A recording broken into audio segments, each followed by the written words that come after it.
Hey guys, it's the Melblade 5. It has been a long time since I last made a countdown video, solely because I couldn't think of any subject to make a list out of that would be even remotely interesting during that whole time. But now things have changed. When it comes to public opinion on the Mario Party series, the minigames appear to be what get more attention and praise, so much so they even made a game that was effectively entirely dedicated to the minigames. And while I like playing of the minigames, and they do exist as a major part of tying the whole game together and how you win, the main focus of appeal for each Mario Party game on my end has always been the boards. Since I find them to be the main crux of the series, where the main gameplay lies, strategies to win, particularly in the games with more than 3 bonus stars, and the design of said boards is the primary thing I look out for when choosing if I want to play a game of Mario Party or not. Without them, it feels kind of empty. And that was the reason why the top 100 did not entice me enough to get it. So as Mario Party Superstars is coming out next month and bringing 5 classic boards along with it, as part of my unlikely to happen desire of seeing more boards from previous games get added to Superstars in the future, it got me remembering a bunch of boards from across the series that I've really enjoyed and would ideally like to see added, that it finally gave me a new subject for one of these videos.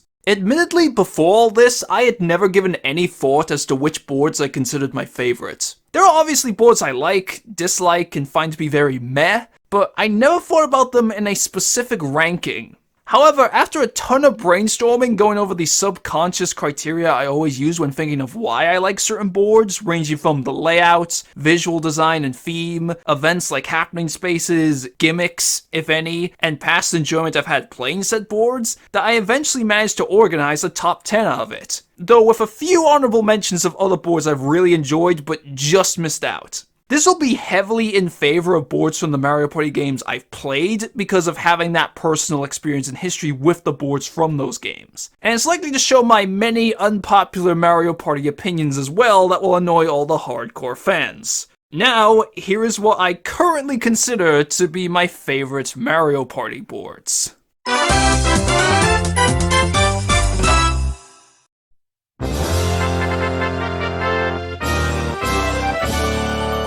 With an unpopular opinion right off the bat, I actually think Mario Party 5 is kind of underrated. Sure, it had some dumb design choices like having to spend coins to use capsules on yourself and being able to use those with negative effects on yourself. Cause why would you do that? But I think most of the boards and a bunch of the minigames are really fun, so I've always enjoyed it. And out of all those boards, I realized the one I liked the most was Toy Dream, despite often not liking the first board that much in each game due to them understandably being simple in design. While Toy Dream is also fairly simple in its layout, it has a lot more branching paths compared to its counterparts, and is spread across multiple layers of this floating island of toys to give somewhat of an expansive feel as well. To further build on this branching design is what I find to be Toy Dream's greatest strength it has over the other boards in 5. That being its sheer number of movement options which come in the form of its happening spaces. The most notable are the pair at the bottom and top ends of the board, which gives you the choice to ride the train to the opposite one, whilst also being able to collect coins along the way, in which it's easy to get a lot in this short instance. There's also the Mecha Bowser who shoots you back to start, which is normally a bad thing, but in a situation where the star is moved to a space behind you on that path, this now gives you a better chance of reaching it. And the Jack-in-the-Box that randomly sends you to another part of the board if you're feeling lucky. With the right dice rolls and strategy, you can turn yourself around from a potentially disadvantageous situation to get closer to the star. It's a shame there isn't anything like a sluggish room in this game to better execute said strategy, but it adds an element of interesting design that I feel many other first boards lack, and these movement methods are far less restrictive than those found on other boards in this game. Plus, I just really like this board visually. The bright colors, theme, and music just gives off a very joyous and fun atmosphere, and it brings back fond memories of Toy Time Galaxy, even though this came beforehand. It somehow found a way to make me nostalgic for something that didn't exist yet when this was made. If Superstars did get additional boards and those from the GameCube era, this would be up there on what I'd want, so something from 5 could possibly get a positive reception for once. Alas, people shall play with a different kind of toy. My heart.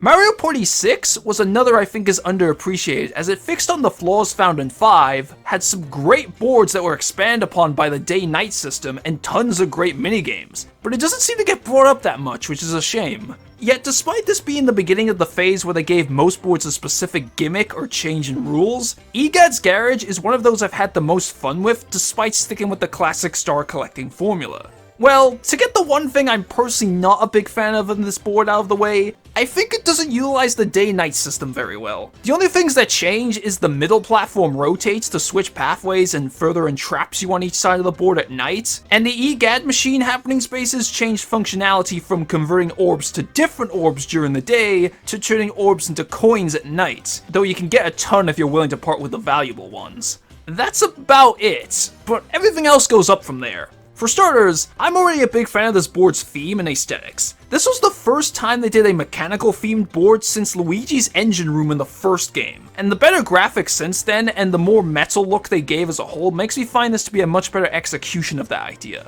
Luckily, they sort of made up for the missed potential of this theme being absent for so long with the sheer variety of events this board has. The most apparent is the teleporters that allow you to move between one another to help get around more, especially with all the loops during nighttime. There's the giant fan that allows you to suck coins from all the other players, where you tend to gain at least a decent amount on average, the conveyor belt that moves you down but also gives you some coins in return, and as rare as I've seen this come up, the happening space next to the rocket allows you to spend coins to use the Calamity Launcher to place up to 5 orbs for that player across the whole board. Combined with the Orb Shuffler, there's a ton of crazy stuff that you can pull off in this board to mix up the game. Though with this being Gadd's board, I'm surprised there isn't any ghost hunting equipment in here, which is something they could have done at nighttime but didn't. This is possibly the least talked about board from one of the least talked about games in the series, but I certainly think it doesn't deserve that kind of reputation.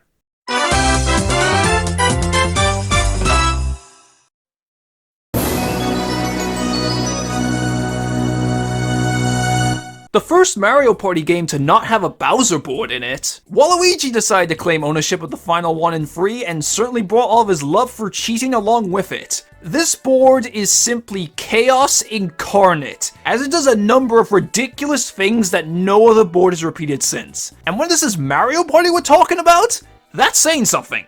The least original thing Waluigi's Island has is the explosive circle just after start, where each happening space causes the counter to go down, and when reaching 0, everyone on that circle loses all their coins.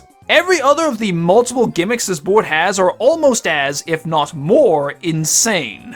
At the center of the board are 4 arrows that the player has to time their jump right to go where they want, as it dictates which of the 4 sections of the board you go to. Potentially just going back to the explosives. Left and right quickly loop back round to the explosives and start respectively, but the star can appear there. And going up can give you an opportunity to see Boo, but you have to make a 50-50 guess between 2 pathways, one of which being a trap that sends you back to start. Alongside how there are multiple warp pipes that take you back to start anyway to repeat the cycle. But what is absolutely the most insane feature of this board comes at the other side of 2 sets of drawbridges, whose nearby happening spaces alternate which one is up or down. And passing by a downed one allows the player to enter what I call the Space Island. As in this otherwise remote location, every space, save for the bank, will change to a different type of space every turn. They can be simple things like all blue spaces, all red spaces, all item spaces, but they can also potentially be all battle game spaces, all game guy spaces, all chance time spaces,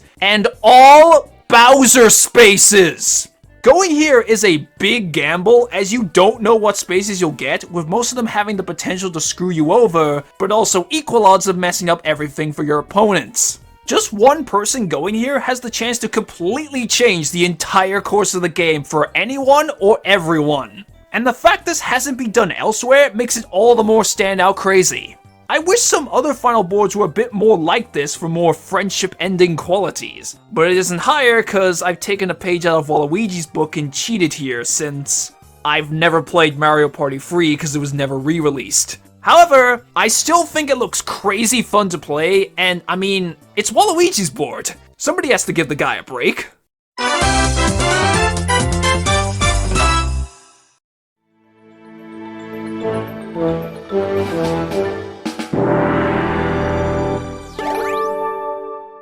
can imagine so many people getting pissed that I included a board from one of the games with the dreaded car. But as for another unpopular opinion, I actually didn't mind the car that much. I still think it's far inferior to the classic format, but there were a few aspects of it, namely the potential strategies you could come up with, that I genuinely found enjoyment in. And I think Magma Mine captures those positives at their very best, making it partly the reason why this was the board I played the most in 9. The main gimmick of this board is from the second half up until the final stretch, magma rises at the end of each player's turn up to a displayed line. So it's your job to pass that line, otherwise the magma will catch up and cause the player who is currently captain to lose half their mini stars. Then it goes back down a bit to give room for the next player to escape. Additionally, there are board-exclusive spaces called magma spaces that cause the magma to rise an additional number of spaces equal to the one shown on it. The feeling of dread and tension throughout this board, where saying second half is a bit of an understatement, really adds a sense of chaos and makes it every man for himself, as that is where the strategic aspect of the car truly shines. You can simply choose to move as far as possible to save yourself from the magma, but there's also multiple ways in which you can potentially screw over the opposition by being risky, making an interesting dilemma. If you're already way ahead of the magma line, you can try to intentionally land on a magma space to cripple the other player's chances of succeeding. And there are several split pathways that go horizontally rather than up, and have tons of magma spaces to try and go if you're the last player in the rotation. Those are all things I have done when playing this board in the past and have had a strong rate of success with. You can argue that the cost of getting hit by the magma is too cruel, and I'm somewhat inclined to agree, but I don't think it's too bad here since everyone is equally up on the chopping block and can be influenced, as opposed to 9 and 10's usual cruelty of something like an extremely unlucky random event for one player and one only. There have been games where I get hit by the magma, but manage to make a comeback by the end. I think this sort of concept could work well on a linear classic format board, but probably as a side mode instead.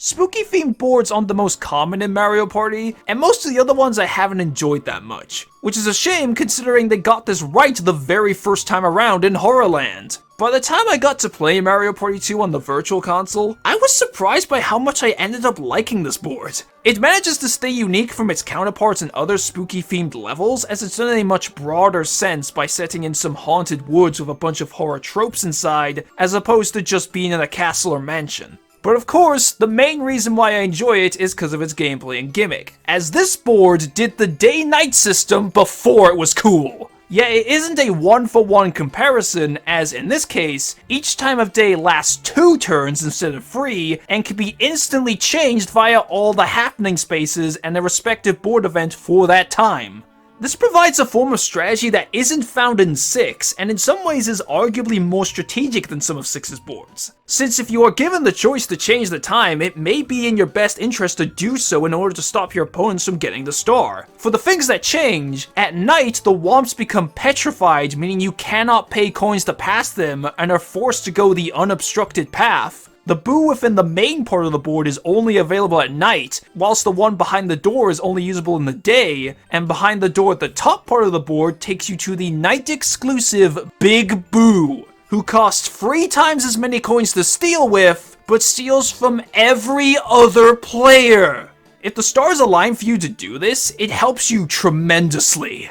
But events like that never work out for me. Cause really the only reason this isn't higher is due to me having some of the worst luck ever when I play this board. Especially for my usual awful luck in these games. My dice rolls become the worst, the AI uses the strategies I just talked about against me when I otherwise had the chance to catch up, and when I do get around with things like Mr. I who warps you, and by warp I mean chase you and everyone else to the other side of the board, the star just ends up the farthest away from me. I wish I wasn't cursed when entering this place so it can get that personal enjoyment criteria. You might have guessed this already, but this is by far my most wanted eligible board to return in Superstars. I'd love to see the visuals, events, and music get updated, and maybe so I can get better luck next time.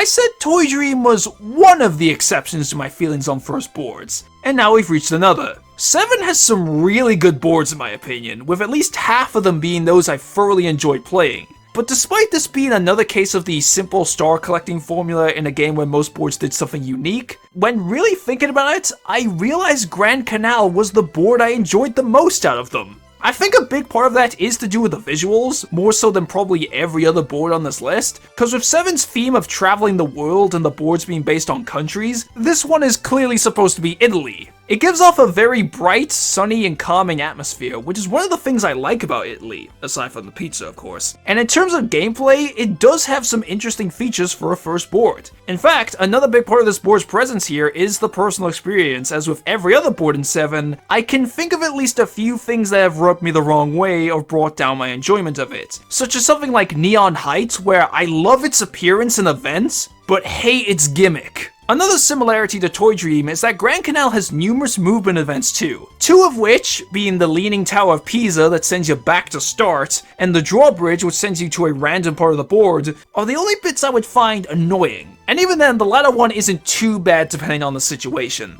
The other, and best, is the Shy Guy Gondola, another event that takes you to the opposite side of the board and has you jump for coins along the way. Since reaching the other side of the board is a bit spacier here, it's extra helpful. Other than that, you have more collecting events, including the blooper guessing game where you can potentially get a free star, but also lose a star. It also has the same number of split pathways as Toy Dream to further aid in moving around. But I find them better here since the paths are a bit shorter and aren't disconnected enough from the rest of the board until they reconvene, both aiding navigation and giving more creative ideas on where to place your orbs, which is part of the fun I had with that mechanic and feel bummed out that I never returned past these games despite enjoying the candy in 8 too. For your first trip across the cruise that 7 is set around, they gave the perfect tranquil vibe of Venice to ease into the usual insanity found in the remaining locations.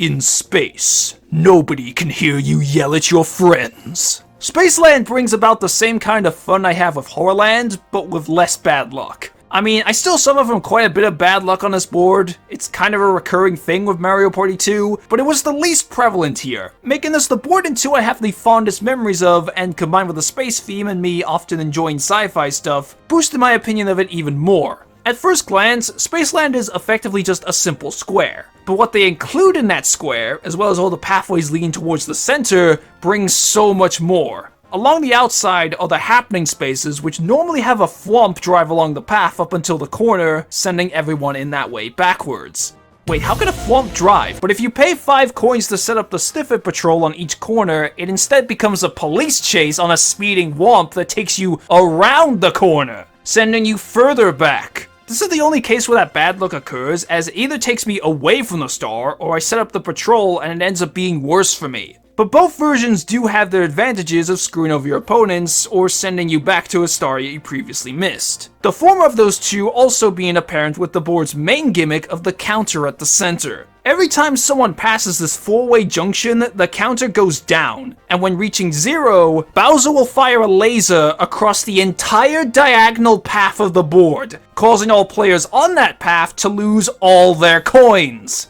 Sound familiar? Both the counter and the junction itself adds way more strategic and traversal options than there would be otherwise, in addition to making it another board with a constant feeling of tension when you're on that diagonal section. The junction helps you to avoid being chased down or landing on happening spaces when you don't want to, and in general can make reaching certain star spaces more efficient depending on your location. But it's with the small loop to the very right of the junction, the paths behind the doors, and the nature of the paths leading to the counter that result in some interesting plays. Easily being able to go to the counter and get out of the way to activate the laser but save yourself, and especially the loop potentially allowing you to lower the counter multiple times in one turn. All of this providing so much fun to the gameplay side of the board is what makes it the best experience I have of 2. And with it returning and updated for Superstars, there's a chance it can do that all over again.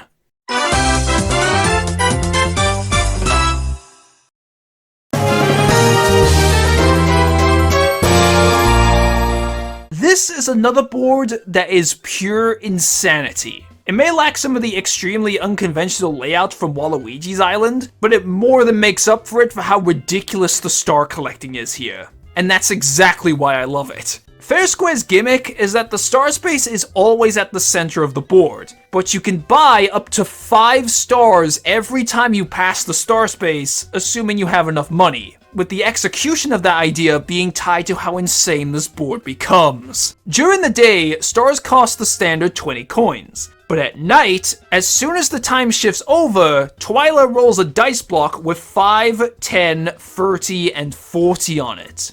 Whatever number she gets is how much stars will cost until it turns back to day. Stars can very well become as cheap as 5 coins, meaning you're able to pay slightly more than what it is for 1 star in the day to get 5! And even though it's a 50-50 chance on if it's more or less expensive, this is a case where I actually get lucky in Mario Party, as more often than not, it ends up being 5 or 10 when I play. I much prefer this board at night because you can get so many stars. It's absurd how high of a star count you can get in a single game of this board. And the power, the feeling of power it gives when you get that high, it's so rewarding! That's the reason I love it. And the rest of the board further aids that goal. The layout is an outer and inner ring that each eventually connect via their split pathways to traverse between them given the situation. There's even a womp that you can pay to go in a loop around the inner ring to repeatedly go past the star space in a short amount of time that is amazing to take advantage of when they're cheap at night. But there's also the events. On the left, there's a slot machine that can ideally give back more coins than what you paid to play, or even all the stored up coins like a Koopa bank, and the happening space at the northernmost house that has everyone put coins in a pot so one person can achieve them all, both being primarily helpful in the day, but at night, this event replaces the coins with stars, and combined with the hat spinning game that has you risk 1 star to get 2 or free, further adds to the star collecting craziness that I eagerly await.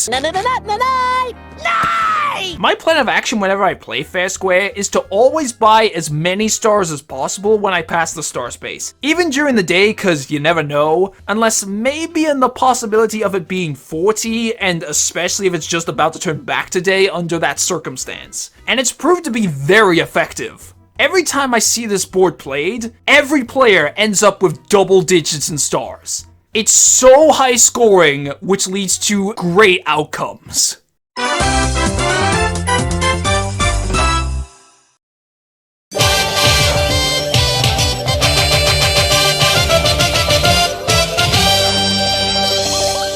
Now for the final unpopular opinion of this video. I like Mario Party 8. It does have its own set of flaws, namely with its presentation and over-reliance on motion controls, but I've honestly had a lot of fun playing it. Though that's likely because of a soft spot I have considering it was the first Mario Party game I played, and I just made many people feel old. Regardless, to this day I still find a good chunk of the boards a lot of fun, and Koopa's Tycoon Town is a clear example of that. This took the gimmick that was first seen in Windmillville in 7, but much improved upon in my opinion, making it the definitive board for that concept. You invest coins into hotels rather than windmills, which seems like a more logical business investment, and whoever has the most coins invested becomes the owner of that hotel and gets stars equal to its star rating. While being somewhat of a far cry from Fair Square, as this board has a fixed number of stars available rather than a seemingly endless supply, Tycoon Town has its own intense craziness from how many changing factors there are, making it a very unpredictable game the whole way through. One minute, someone could be far in the lead, and the next, it could be all evened out. Not just because of the usual event of another player outbidding the previous owner for control, but also those improvements to the formula.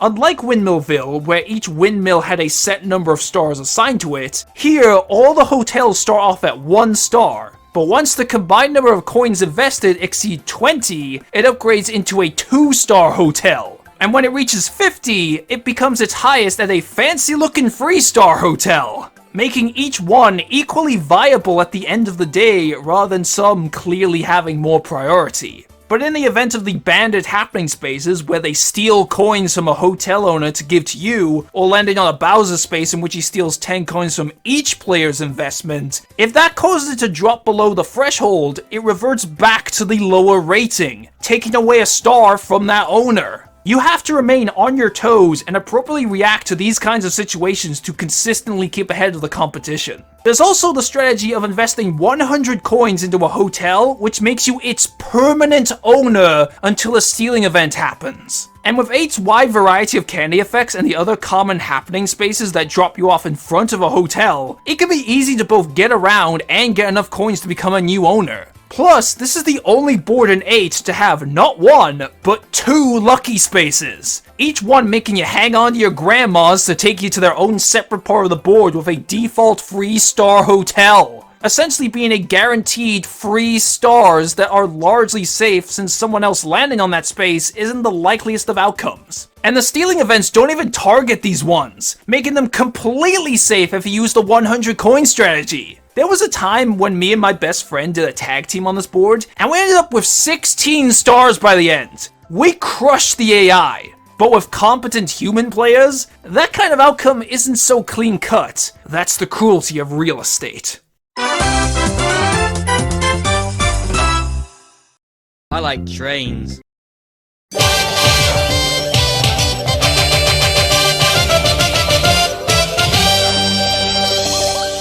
I knew when going into this that Shy Guy's Perplex Express was going to be high up. I already knew it was my favorite board in 8 since I was a kid, and the one I played the most. Then when it was stacked up against pretty much every other board in the series, I ended up realizing it was my favorite of them all, as it had by far the most positive memories associated with it, but that nostalgia bias could be playing a part. Regardless, there are plenty of things I genuinely love about the board that nostalgia has no bearing on.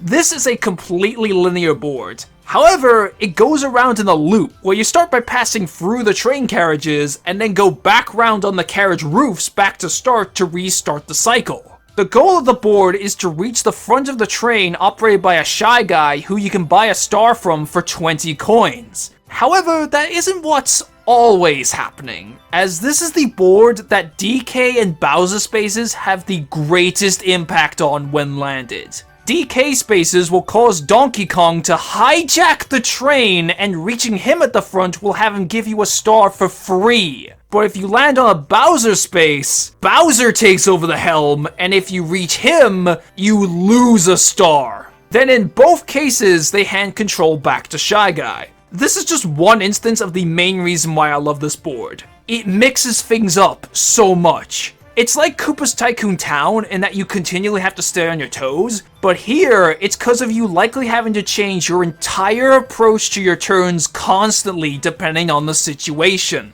In this case, it's normally a mad dash to get to the front, especially when Donkey Kong's in control. So you want to roll high numbers and use candy like Twice and Thrice to better achieve that. But if Bowser's in control, you want to go as slow as possible so that someone else gets there before you or land on a DK space to immediately get rid of him. Bowser's theme even plays the entire time he's in control of the train to add a greater feeling of dread to everybody. I can't think of any board in the series that can completely change how it is played, especially on a whim. And most of the happening spaces follow the same precedent. Not only do they have multiple uses that can situationally be good or bad, but those are also directly tied to the Shy Guy, DK, and Bowser dynamic. Take the happening space in the kitchen carriage. It sucks you up in the vent to take you to the roof, which would normally be a bad thing since you skip going to the front. But if Bowser's there, then it's a good thing since you're further away from reaching him. And the reverse holds true when landing on the space on the roof, which is great if Shy Guy or DK are there because it's a shortcut, and if it's close enough to the front, with a lucky dice roll or slow go candy, you can potentially loop back round immediately after getting a star to quickly get another on your next turn.